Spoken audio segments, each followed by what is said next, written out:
but ultimately I would not want to lay down a set of prescriptive rules for any socio-economic environment or any particular political environment. I could provide comparative thoughts, suggestions, ask questions, say, what will you do if this happens? But ultimately, the democratic institutions that emerge will be sustainable only if they have been developed, implemented and owned by the community itself and not by outsiders. Thank you. Any other questions on the floor? Yes, sir.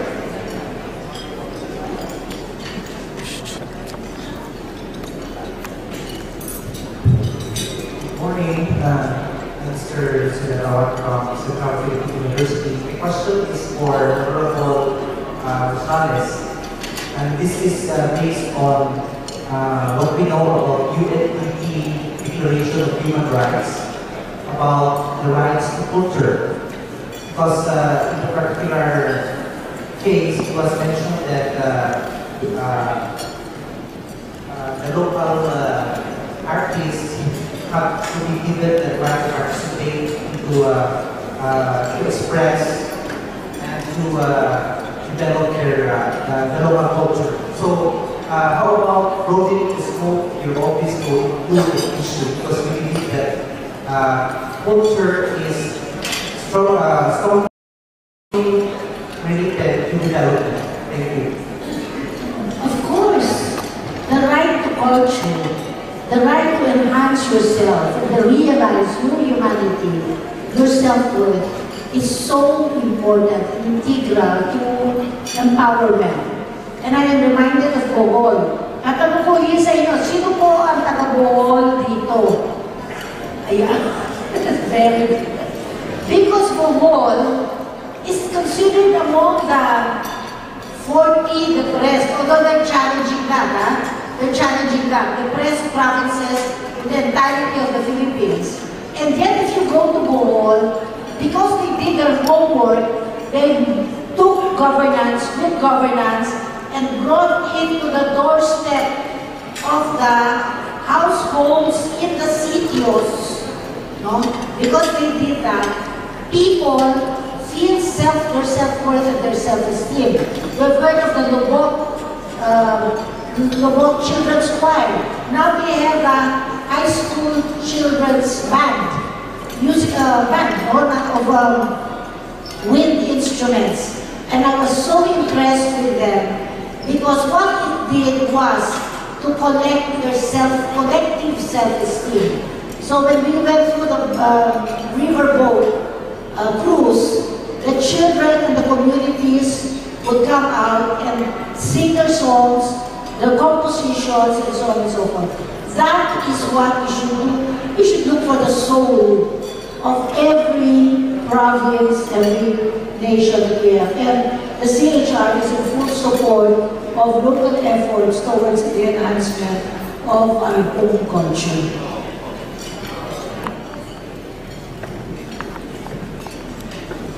I think we have time for one last question. And the lady at the back.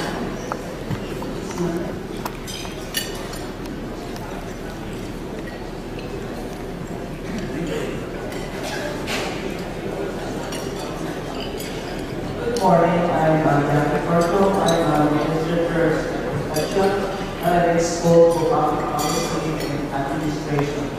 My question is Honorable Salas.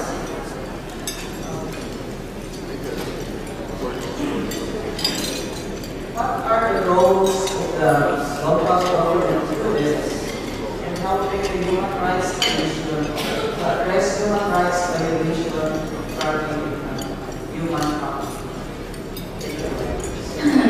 Yes, brief as possible. But when you look at Constitution, it is the government that is mandated to enforce the human rights policies of the state. So the role of the local governments is precisely precisely to enforce human rights policies as provided in the Constitution, the Bill of Rights, social justice, and so on and so forth. And not only that, but as provided by about 8 core international human rights instruments to which the state is a party. So, the role of the CHR is to monitor how government enforces the economic, social, cultural, civil, and political rights policies that are provided. So that's the role of the state, the local governments. And right now, what we are doing is we are working, we're trying to mainstream with human rights with local government units. And we have pilot areas. We're starting with Bohol, we have Muslim Mindanao at the regional level. And then we are also with Manila, specifically in the Tondo area, so that we go down to the grassroots level, where we hope to mainstream human rights, so that the right to good, the responsibility of good governance must be human rights based. It must, the approach must be through a human rights perspective. I don't know if I answered your question. Let me just add that because of that, the citizenry must actively participate in the making of policy through what we call the Panther principles. Participatory, non-discriminatory, transparent, recognizing human dignity, empowerment, and the rule of law. All of these being actually addressed by the Philippine government. Thank you very much, Chairperson Rosales, and we would like to thank you formally by... Okay, I think if we do not recognize the gentleman, we will have nightmares, so please raise your question now. My name is Roger Masabo. This question is addressed to Governor Omani. Do you think it would be best to devolve the delivery of basic education to local government? Alam niyo po, depende. Kasi there are a lot of good governors.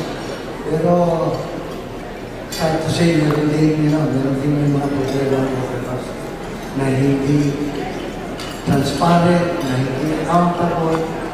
So that's why I came up with this seal of good housekeeping na kung saan hindi kami bigyan ng pondo. Ang trust ng national government, wala kang pondo if you don't have this seal. So right now, palagay ko medyo dapat pag-aralan na po yan. Thank you. Maraming salamat po. The message of our speakers this morning has been very clear. As we look global, at the international arena, we must also think local. There are models, but we have to localize the models. And the message of Secretary Robredo was simple. When we perform, we must also match it by looking at the straight path. There are international models for democracy, but Mr. Ellis has reminded us that we have to design, develop, and own them within our own context and circumstances. And human rights is a basic right, but we have to empower ourselves and our communities to be able to dismantle the cultural impunity.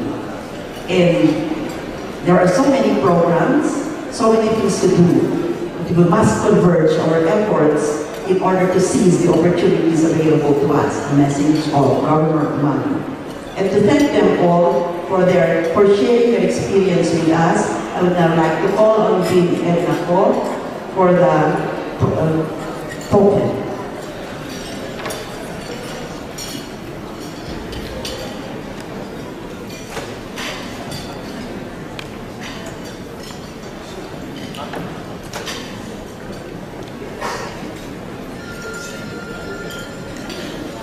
Ma'am, we'd like to call you over here.